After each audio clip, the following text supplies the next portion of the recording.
V letalski bazi Papa na Madžarskem je danes potekal prevzem prvega letala C-17, ki je bil nabavljen v okviru iniciative tako imenovanega strateškega transporta v okviru NATO.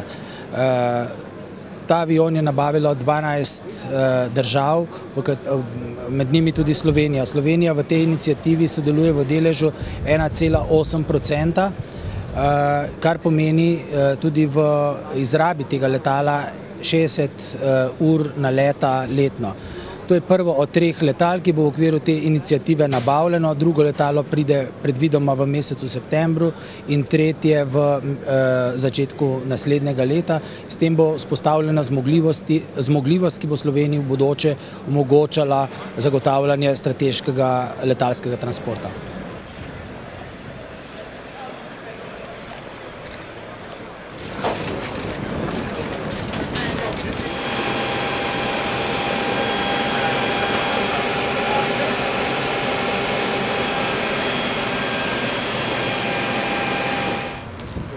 We have the capacity to achieve the impossible.